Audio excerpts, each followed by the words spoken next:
अपने लोगों ने आज गिनीज का सर्टिफिकेट पाया है world largest hand tufted carpet खिताब का, और इसको बनाने में अपने को काफ़ी चुनौतियाँ आई थी। सबसे पहली बात तो इस ऑर्डर को जीतना, क्योंकि एक इंटरनेशनल कंपटीशन था जिसमें कि चाइना से और अमेरिका से और भी 200 से कंपनियां बिड कर रही थी। लास्ट में हम लोग 2-3 कंपनियां बची थी जिसमें कि हमारी क्षमता और हमारे काबिलियत को देखते हुए ये ऑर्डर कस्टमर ने अपने लोगों को दिया, क्योंकि अपने ही एक मात्र कंपनी थी जो कि मैन्युफैक्चरिंग से लेके इंस्टॉलेशन की गारंटी क्लाइंट को देने के लिए तैयार थे। उसके अलावा उस समय कोविड का पीरियड चल रहा था, लेबर की शॉर्टेज थी और साथ ही साथ विश्व भर में कंटेनर की शॉर्टेज थी और कज़ाकिस्तान के लिए कंटेनर मिलने आसान नहीं थे। तो 9 कंटेनर में करीबन 125 रोल भर के गए थे, और मैं बोलूँगा अगर एक रोल भी किसी में डैमेज होता या प्रॉब्लम में आता तो पूरा कारपेट जो है एक बहुत बड़ी प्रॉब्लम में आ सकती थी, चुनौती बन सकती थी। लेकिन मैं धन्यवाद करूँगा अपने पूरे कंपनी के पूरे टीम का, स्टाफ का, वर्कर्स का, कि उन्होंने एकदम जुड़ करके लग करके और इस कारपेट के निर्यात में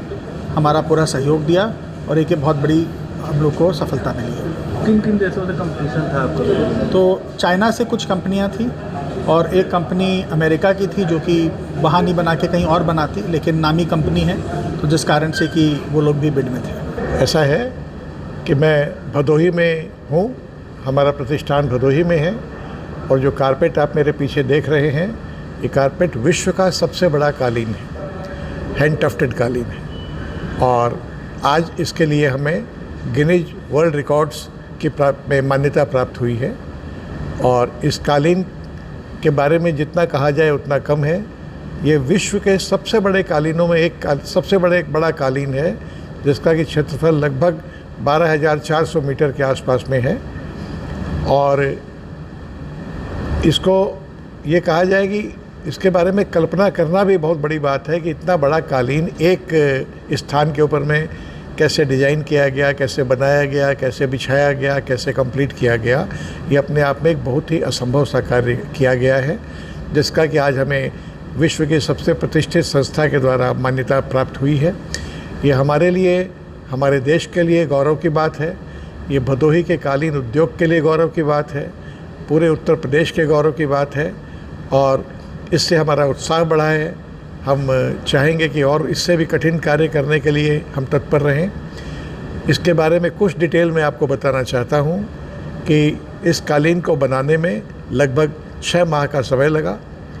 लगभग 1000 से ज़्यादा अति कुशल कारीगरों ने इस काम को अंजाम दिया है, और बनाने के अंदर में हर स्टेज के ऊपर में बहुत ज़्यादा सावधानी रखी गई है, क्योंकि ये काम टेक्नोलॉजी से नहीं हुआ है। ये काम पूर्णतया क्राफ्ट ड्रिवन है, इसमें क्राफ्ट्समैन किए हैं। आप वीडियो अगर देखेंगे तो आप देखेंगे कि किस प्रकार से रंगाई हो रही है, किस प्रकार से कटाई हो रही है, किस प्रकार से फिनिशिंग हो रही है, किस प्रकार से वीविंग हो रही है। ये अपने आप में एक बहुत अच्छा उदाहरण है भारत की कालीन बनाने का और कालीन बनाने की कला का।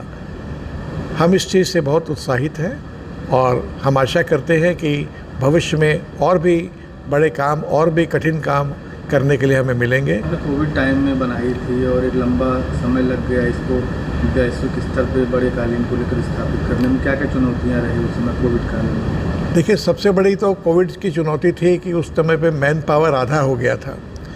उस समय मैन पावर मैनेज करना, कारीगरों को मैनेज करना, उनकी सुरक्षा का ध्यान रखना, उनके स्वास्थ्य का ध्यान रखना, ये एक बड़ा चैलेंज था। उसको मैनेज किया गया, और उसके अलावा चारों तरफ में जिस प्रकार का हाहाकार मचा हुआ था, तो ट्रांसपोर्टेशन और लॉजिस्टिक्स अपने आप में एक परेशानी थी, जिसके लिए कि बहुत ज़्यादा प्री प्लानिंग की ज़रूरत पड़ी, तब जाके हम लोग समय के ऊपर में इसको डिलीवर कर पाए। उसके अलावा तो कारपेट मैन्युफैक्चरिंग के अंदर में तो आप समझिए कि हर कदम के ऊपर में चैलेंजेज आते हैं, उनको फेस किया गया। उसके लिए एक बड़ा चैलेंज ये था कि इतने बड़े कारपेट को बनाने के लिए उतना बड़ा स्थान चाहिए था। उन कारपेट्स को छपाई करने के लिए, लेटेक्स करने के लिए, फिनिशिंग करने के लिए, पैकिंग करने के लिए, मैचिंग करने के लिए उस प्रकार का इंफ्रास्ट्रक्चर क्रिएट किया गया। उसी समय सीमा के अंदर में उस